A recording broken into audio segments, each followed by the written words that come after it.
or Bala as he's widely known, Citi's India CEO and banking head, whose dynamic leadership, decades of banking experience, and confident presence continues to strengthen Citi's partnership with India. A loud round of applause for them, please.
Well, just before we kick off, I wanted just to say a huge thank you to everyone for joining us. This particular conference was in many ways a bit of the brainchild of the finance minister, who, when I met her last year, said, "I want to have a monsoon Davos. I challenge you to organize that." Thanks to you all joining us. It is wonderful to be able to connect the world and India, India and the world, and something that Citi is incredibly proud, but very grateful that you are here for. And Mumbai delivered some rain yesterday, so we delivered as we said we would do. Thank you, Jane, for coming to India and being part of the conference. It means a lot to us as a franchise and also to all our clients. Thank you. It's really wonderful being back. As you know, I love being here. Absolutely, yeah. So, it's been a little over 24 hours that you've been in India. And you've already done, what, 2 cities? You came into Bombay, was there in Bombay for a few hours, then went to Delhi, and then you're back in Bombay. Yesterday, we met the Prime Minister, Mr. Modi. You had a good 1-hour conversation with Mr. Modi. You actually covered a lot of topics in a very engaging manner. And a lot of these topics are very relevant for India as well as for the world. We would love to get your perspective as you look back in terms of, what are the few big takeaways that, you have from that meeting for the benefit of all of us? Well, as you can imagine, for Bala and I to spend almost an hour with him was a real privilege, and we covered a multitude of different topics. I think one of the main pieces we were talking about was the role that India plays, and from certainly my perspective, the remarkable story over the last few years, particularly since COVID, of the transformation of so many different industries, thanks to many of the people at this conference in the room. And the fact that the long-term story in India is very much intact.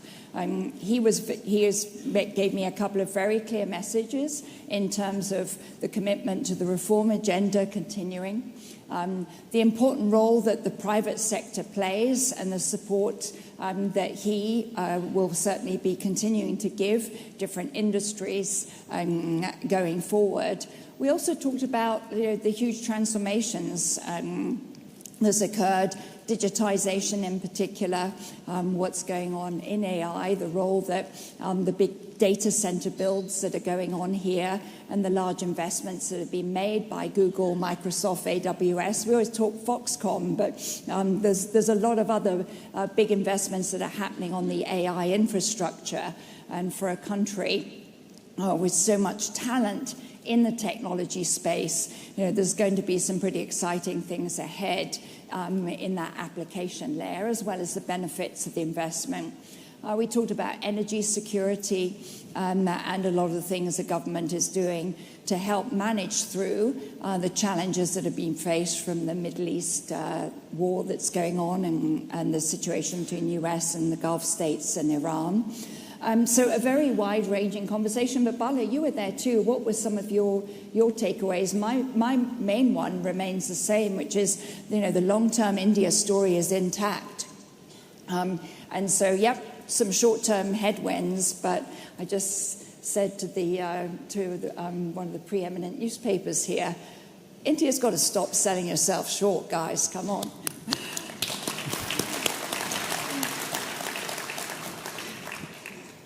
I think the one thing I really liked about it was the honesty in which, the conversation was, the transparency that was there between you and Prime Minister Modi, and the fact that, he said everything is not rosy.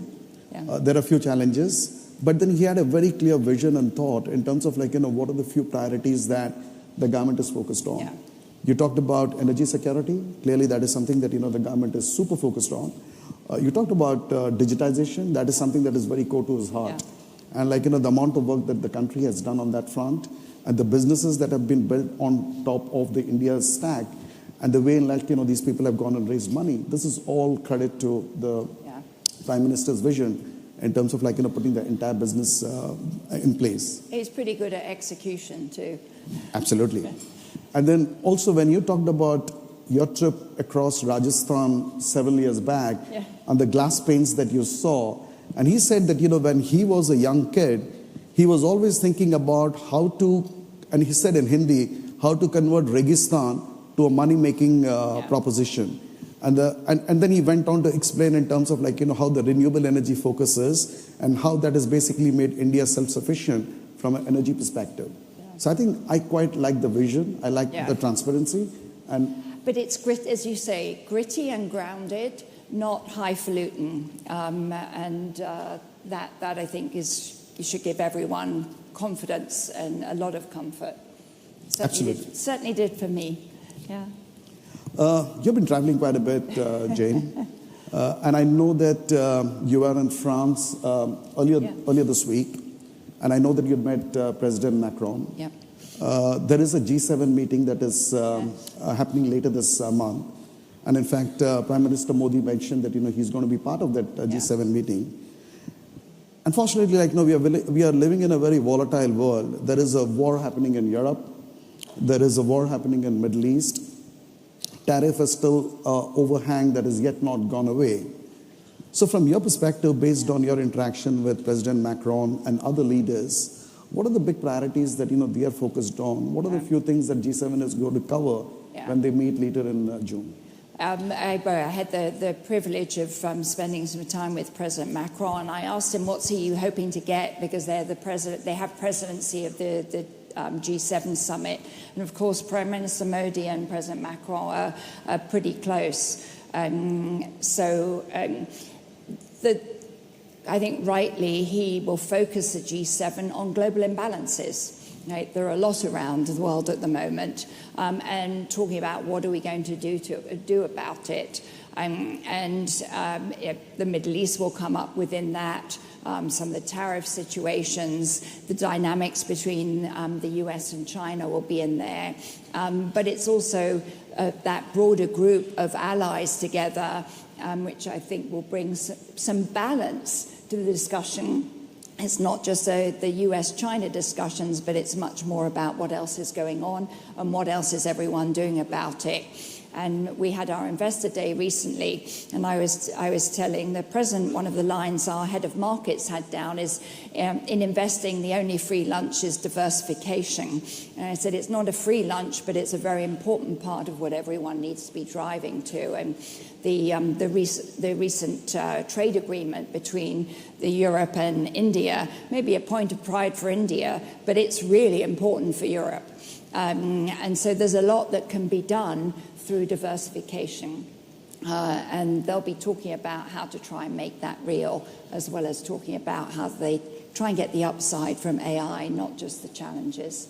So I hope it will be a pretty productive discussion. When the cameras are off, the discussion gets much more candid. But they're all in it a bit together, and I think that's a sentiment President Macron wants to try and drive home. In front of the cameras, I'm sure we'll get a slightly different story, but behind the scenes, when they start talking to each other, things do tend to get done in my experience. Excellent. Sticking to your travel again, last month you were actually part of a select set of United States CEOs who went to China, along with President Trump. And this is potentially what, in the last 8 or 9 years, the first time that, a US president has gone to China, along with a big group of CEOs going in and talking about what is the relevance and importance of US-China relationship. From your perspective, what are the big takeaways and what are the few things that, world needs to know and India should be aware of? Yeah, I think, behind the media headlines on it, what we saw was two countries that are wanting to make sure that there's economic stability in the relationship. A recognition that whilst China has had a remarkable rise and has huge leadership in multiple different industries and is truly an extraordinary global force, that it is actually important that there is stability there in the relationships. They don't need to be utterly fabulous, but they can't be bad. And so there was a lot of work that was being put into that theme of stabilization, making sure that there are good engagement between both on the trade side, but also from the both sides on the economic front. And the other piece I was pleased to see was the small group of us that were there as part of the US delegation.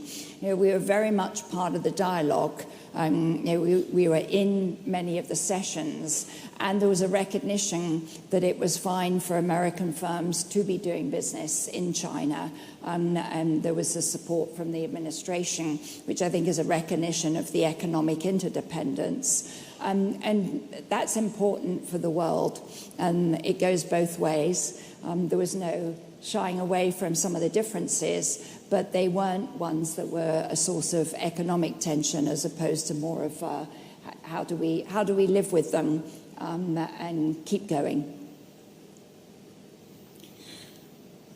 We all know about your love for India. Yes. If I recollect right, I think you first came to India 30 years back in 96 or 97? Yeah, 30 years, but I was 6 at the time, Bala. Yeah. and I think that was probably the longest trip that you did in India. 3 right? weeks, yes. Right. Yeah, yes. And Jane was talking to me about a particular Jain temple in Ranakpur. Yes. Frankly, I have not been to that temple, but that's to do for me for calendar 2026. Yes. Anyone who hasn't been to the Jain temple in Ranakpur, you're missing one of the it's the most beautiful building in the world by far. It's amazing. Right. And it's fun because there's monkeys running around. You're in the middle. You're in the middle of real India rather than a big city, and there aren't many tourists, or there weren't then. No. So 96 India and what the India we have today is a big difference, because 91 is when India went in for the big liberalization and things started to accelerate and change in a very material way. Now, more recently, ever since pandemic and you're becoming the CEO, you're always in India every single year. Yeah. And often you try to be here even more often, right? So you've seen India change, grow over a period of time. Your thoughts in terms of what are the things that India has done right? Yeah. And what are the things that you think we should be focused on as a country? Yeah. I just think of the role India plays globally, both from the size of the economy, but also how many different companies that India is one of the most important markets for us. India, it's the second geography in terms of the number of employees we have around the world is here. It's one of our largest markets. Most of our clients globally have major centers here, not just technology, but also participating in the market. And some of our biggest clients are Indian. And there are a fairly large number of my management team, many here today, are Indian. So it's sort of I think that's a reflection of the role India plays globally. But what really struck me as different, I remember when the payments network got developed and the digitization, the digital identity, and the speed with which that happened. I remember thinking, this is not the India I know. And then we've seen it with more of the infrastructure bill getting done. We've seen it with much of the green revolution that's been occurring. Because when you fly over Rajasthan, you wonder what all the mirrors are, and you realise it's all the solar panels in the desert. And then you start going, good, there is a solution to that awful cooking oil. To be able to having solar panels, look what that will do for revolutionising safety and well-being for much of the rural populations.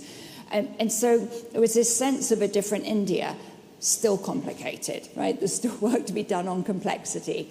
But just that shift, then we started just seeing the growth coming through. Still, I know there's headwinds at the moment, still the fastest growing major economy in the world. Again, stop selling yourself short of the short-term challenges which everybody is facing, as opposed to where the long-term potential and trend that the country inexorably is on. And then the other bit that just struck me is you meet companies which are doing things you never imagined, like the delivery, getting things delivered with this traffic in an hour or less is, I mean, I can't get the groceries delivered to my mother in the south of England with a 3-day notice. So there are different elements here that the potential is still enormous. And I'm hopeful that that's where we can also see AI unleashing new vectors into the rural populations, unleashing more entrepreneurship and getting more into the body of the country so everyone can get lifted up. Albeit why there are some pretty challenging changes to be made, in some of more of the middle-sized companies, larger companies from the workforce, from AI. There should be an unleashing of enormous potential deeper in the organization, again, deeper in the country, thanks to the payment network as a core fundamental piece there. So I see an enormous difference. And I was very happy in the discussion with Prime Minister Modi about how adamant he was. Clear that there's still complexity to be addressed, but adamant about continuing that drive with the same passion and determination that he has, to make sure that's part of his legacy. It's needed, and it will make a difference in bringing more FDI into the country as well. You talked about payment, and I think we have two ladies in the room who are actually the architect of Indian payments backbone. That is Debopama Sen and Mridula Iyer. Yes. They were actually working very, very closely with the NPCI in the country in terms of ideating, in terms of giving the various good practices that, they need to build in. And they were a very integral part as the whole ecosystem was being built up. Yep. So I just thought that, I should recognize the two of them because they were...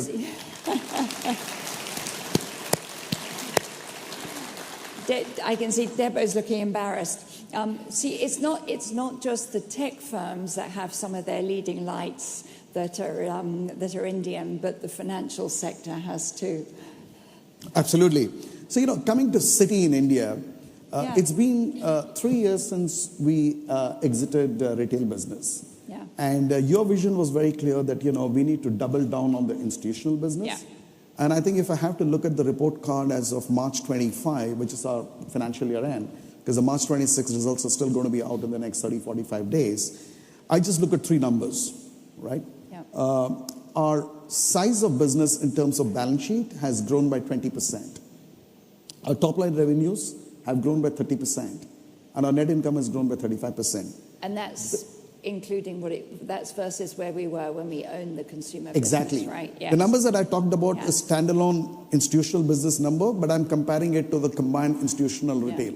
So that shows the depth of the change that has happened, which also shows that, we are actually doubling down on the institutional business. Yeah. If I look at the individual businesses that, we have in the country, the custody business, which is the FPI money that comes into the country, I think we have 37% market share. The multinational business across corporate and commercial bank, that is between 21 and 22% market share. The FX business is approximately around 14% market You're share. just showing off now, Bala. It's not even performance review time. It's not my performance review. But then the reason why I bring this to the, and then, I have to complete this. Trade is 8%, and our Yes. investment banking is like, completely cutting edge. Yes. Number 1 in M&A and number 2 in Yeah. ECM. Yeah. And we have had a multi-year leadership in IB. So as you look at the India franchise and compare it to the rest of the world, Yeah. what are the few things that, we do well? And more importantly, what are the few things that is an opportunity that you think India can grow? I know that, sorry, just one more point. Yeah, please. I know that you talked about the CSC because Yeah. we have a very strong 36,000 people present in CSC. Everyone talks about GCC today, the Global Capability Center. But actually, Citi started the CSC way back in 90s when the concept of GCC was not there. So we were always dipping into the India talent. So I would love to get your thoughts in terms of what should we be doing more with our clients in India? Because we've got a lot of clients sitting in this room. I think about what are a couple of the different traits that Citi uniquely has. One is we've got global intelligence, a really good feeling in lots of different geographies on the ground, from the relationships, the clients, having been in many countries for so long, like here next year. By the way, next year is a big party because it's our 125th anniversary here. Yes. Of course, we invite you all back. We also invited the Prime Minister yesterday, so he said yes, so we're going to hold them to it. There's global intelligence, but I also talk about us being a human bank, right, a relationship bank. And I think that comes through in our ingenuity. It's the ability to innovate, listening to our clients, coming up with different solutions. And what I see here, and we're very grateful for, and we don't take for granted, is a long-standing relationship. Some of them with families for generations and companies. Others of them are brand new, where we're helping bring, I'm seeing Tasnim in the audience here, our wonderful commercial bank head globally. Also Indian, another shining light. How do we bring these companies and help them become the big change makers, not only in India but on the broader stage?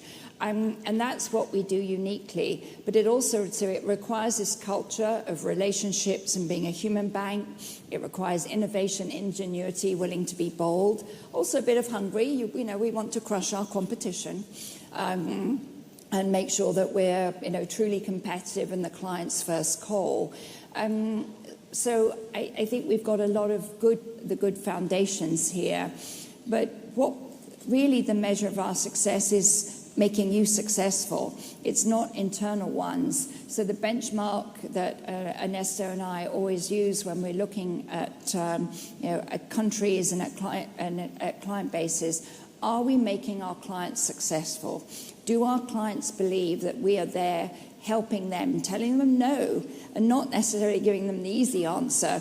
If they're going to do something that we don't think makes sense, having the courage to do that and having those honest conversations. So I think a lot of it is just continuing to help our clients fulfill their potential, help you grow globally, help you invest wisely, help manage the volatility, and also just be a voice of calm, a source of resiliency. It needs to be a port in the storm, but be that source of resiliency. And I'd sort of make the big observation on India. There are countries and there are companies that protect what they have, and in the process, they've somewhat diminished what they have. Sadly, my original country, the UK, is one of those. Many countries in Europe is one of those at the moment. Then there are countries and companies where they build what they need, even if that means disrupting what they have. That's India. May not always get style points, doesn't matter, because you get the results. There's a build what you need. And I think that's one of the most important pieces of how do we also make sure that our India team, and indeed the global team that lies behind, is helping the country and is helping the companies and the investors build what India needs for the future, manage through disruption, help address the volatility that's out there, foreign exchange, interest rate, energy, etc., pricing. Reconfigure things and adapt if needs be, but that ultimately is what I hold everyone to. So please count on us. 124 years, we're looking forward to the next 126. We're building, making sure we're in place with the strategies and the capabilities to support you for the decade ahead. Our ambitions for you are incredibly high, so count on us to push you. Yeah.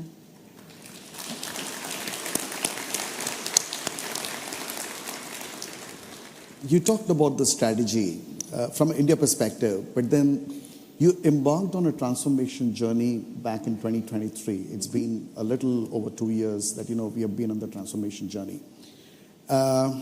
You had a very successful investor day in the month of May. This is after 4 years that, the last one was in 2022. The feedback from the investor day was very positive in the way in which you communicated your thoughts and your strategy way forward. I think we would love to get your thoughts in terms of how you're looking at it globally and what are the big changes that you're doing in Citi to make it more competitive. Yeah. Look, I think when I think of Investor Day, the team of us wanted to really make sure that our investors left with 3 messages about the firm. The first one is we do what we say we're going to do. Dependable. When we gave them the different results, we gave them the strategy, we gave them the path that we were on, and the rationale for it, but we laid out a very clear path, and we delivered against it. We got what we said we were going to get done, and we delivered the results we said we were going to get done. But it was a waypoint, not a destination, which comes to the second point of not only dependable, and we did what we said we'd do, but there's a lot of upside left in the firm. Okay? There is enormous growth, and I look at it last quarter, for a big global firm, our revenues grew 14%. It was significant.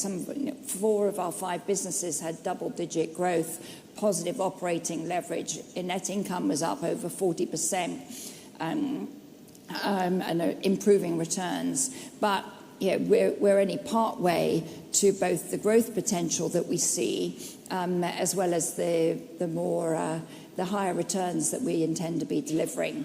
And then we laid out the investment path there. So the second message was, yep, you can depend on us. And then we see a lot of upside ahead. And we've made a lot of the investments needed to capture it, and we will keep on investing. Scale these days wins. So does focus. And the final message we had was our firm's energized. Right? We've been through a lot.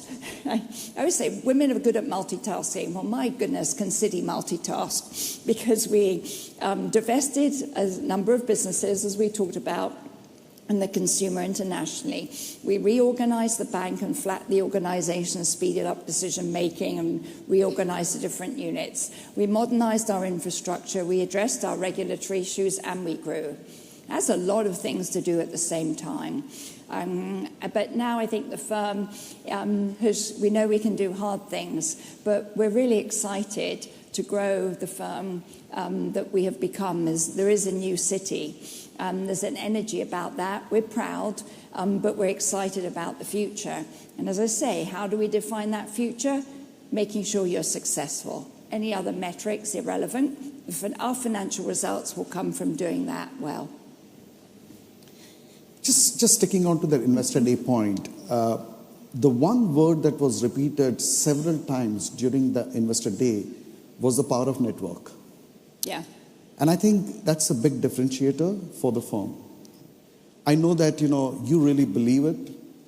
Ernesto always talks about the network. Yeah. Wiz is super focused in terms of how to, make the best use of network. Just talk to us in terms of how this is a big competitive advantage to Citi. Yeah. It's a source of resiliency. And it's a source of growth and opportunity, but for our clients. So when supply chains constantly seem to be changing because you never know what's going to hit next, what we're able to do, because we've got such breadth of a network, and remember, this is $5-6 trillion a day that we move around the world. I mean, it's a staggering number. It's over $2,000 trillion that we're moving for 5,000-6,000 multinationals. That means that when something happens somewhere, we can help a client immediately move things elsewhere around that network. Second piece is we can help manage the complexity of it pretty easily. And the third is we can help manage the risks that are associated. We have trading desks in more countries in the world than anybody else. And they understand the local dynamics. We have connections between clearing systems, settlement systems, payment networks. I mean, you couldn't recreate this thing if you tried, and it's scaled. So that, for our clients, gives you all enormous flexibility. It enables you to innovate, but it also provides you with safety, security, and, as I say, resiliency. And we all need, well, these days we need emotional resiliency. Our people will help with that, but the physical resiliency and the financial resiliency, the network will give you. You know, I think that is so true, right? Because we have seen that happening in India. Yeah. Because if you look at Indian conglomerates going overseas, we actually have 65 countries where Indian conglomerates are operating today. Yeah. And through the power of our network, we are able to support them. And also, if you look at the inbound, we have got something like, 70 odd countries from where investments come into the country. So I think the power of the network is like, a big differentiator. And I think we talked a little bit at the beginning, Bala, about how globalization is changing. It's certainly not going away, because think of the numbers that Bala was just talking about. If you think of Citi as kind of the gateway connecting India, the world and India, you don't grow that fast. If globalization is dying. It's quite the opposite. But it is getting more complex, and it is changing. We're seeing whole new corridors opening up. Like the LATAM, India, some of that activity never used to be the case a few years ago. It's growing. Certainly the connection of the Gulf, which we're all seeing some of the challenges with the Straits, but the Gulf's connectivity into India is enormous now in a way it hadn't been, some two-way and multifaceted. So, and these new technologies, think of e-commerce, what it's doing in terms of creating new flows that none of us imagined a number of years ago. The world's changing. It's becoming more multipolar. It's becoming more complex. I think the competitive advantage we have is the fact we know the world, and we will help you navigate it, grow and succeed, and adapt to all the different things that are going on. And you know what? It gives us great pleasure to do so. Yes. In the current world, no conversation is complete if we don't talk about AI. Yes. It took you a while, actually. No. Yesterday, we had 2 AI panels in this session. One was around AI and digital assets, and the second was around AI infrastructure. Yeah.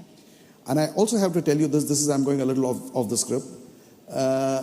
Jane met a CEO of a company yesterday, and for 15 minutes, Jane spoke about AI. And towards the end of the conversation, the CEO actually told Jane that, for a minute I was thinking, are you running a tech company or you're running a finance company? Because the way in which you are conversant about everything that is happening in AI, that was like, super impressive. You talked about AI in the meeting with Prime Minister Modi yesterday. Yeah. And then there is a lot of work that, you're doing in AI. Jane is personally driving the entire firm to adopt AI in a multipolar way. So I would love to get your thoughts in terms of there are positives of AI, and there are, of course, things that are not that great from an AI perspective. Yeah. You're spending a lot of time on that front. Talk to us in terms of what are your big positives and concerns that you see from AI? So to me, it feels like there are 2 races going on in AI. One is the race to apply this new transformative technology to our businesses. We saw it first in the coding space. We've been seeing it in end-to-end process reinvention. How do we get things done faster, better for customers, lower risk, more efficiency? And now we're starting to see it being applied more to the actual revenue growth and business model dimension, product development life cycles, and then some disruptive business models. So it's how do we apply this in an effective, orderly manner, but fast, and make the most of these businesses for the benefit of our clients and our shareholders and our people. Then you have the second race, which is to make sure that the threats of AI are being addressed. And that is one where, for example, in the cyberspace, I think there's one rule amongst the banks. We don't compete on cyber, we collaborate very closely. And we have a responsibility to make sure that the system is hardened. The financial system is a backbone for an economy, but also making sure our infrastructure, our clients, etc., are protected across the system, not just within our own institutions. So at the moment, these new models are unlocking a range of different areas that could be threats for us in the future. So that second race is making sure that we are putting in place the collective as well as the sum of the individual capabilities to ensure that the negative side of that is diminished and that we're ready for bad actors. So that is the second race that's on at the moment. So that's how I think about it. And that's a lot of the conversation with clients, sharing, okay, what are we doing? What are you doing? How are you thinking about this? And getting ideas about how do we transform our businesses in a responsible manner for all? And then the second one is how do we make sure that the negatives of this have less of an opportunity? Thank you. One last question. Yeah. Despite all the volatility that we are seeing in the market, and all the wars and everything that we spoke about, the deal momentum continues to be like next level. We saw a record 2025, and if you look at the first 5 months of this year, the momentum continues. Yeah. So how do you see the balance part of 2026 in terms of deal activity and momentum? In terms of just from the macro economy point of view? That's right. Yes. And also the overall deal flow that is happening in states and the rest of the world. Look, we might be privileged because of the strength, the talent we've got, and the role that we play. So I think we see a lot. We see a lot of deal flow. It's been very active. I think we see a lot. Think about it. The source of resiliency in the global economy in the last few years, that's been companies. That has been the adaptability and resiliency of companies that have adjusted supply chains, that have had the balance sheet flexibility, that have made sure they've got diversified earnings streams, and we've all learned how to be agile, not just resilient, but on the front foot. And the companies that do well are those that are agile. At the moment, with so much transformation going on, we're seeing a lot more of the M&A activity. Either when things move so fast, it's cheaper to acquire things than to try and build it yourself. In many instances. So I think part of that sentiment has also driven a lot of deal activity of let me make sure that I'm getting the assets I need, because in a world where scale really matters, speed is almost as critical. The second element, there's a lot of investing to be done. And therefore the capital raising and the capital activity has also been significant. And companies' balance sheets are broadly in good shape. We've had a very, it's not been banal, but it's been quite a benign credit environment for the last 15 years. And we're very mindful of that. But we're seeing our clients responsibly investing in growth, in CapEx, in infrastructure, and many countries doing the same, although the country indebtedness is obviously a concern. So deal flow has been very active. If Middle East doesn't get clearer soon, and heading to a new equilibrium, then some of the buffers that have been in place in terms of supply chains, energy supplies, etc., will start biting more than they have done. So that is a concern. I think some of the market just thinks that we've done such a good job the last few years, as all of the companies, that will just continue and everything will keep on going right. I think that's probably a tad optimistic. And, we do have high levels of government debt around, and we've got this question of what happens to rates. So the same way as we've been talking about some of the headwind India faces, pretty similar headwinds to every other country I've been in the last 4 weeks, talking about the same issues. I think the second half could see a little bit more muted, but there's a lot of dry powder there with the sponsors. There's a lot of wealth to be created over the longer run in some of these new mega companies that have come along. I'm not going to say the road will be smooth, but there's a lot of longer term potential. People don't want to miss out on that. But I think seatbelts on a little bit more for the second half of the year, but with an overall backdrop of long-term momentum and frankly excitement, and companies playing the long game. Thank you. Thank you, Jane, for a very engaging conversation. Yeah. Thank you so much for joining us, and enjoy the rest of the conference. Thank you.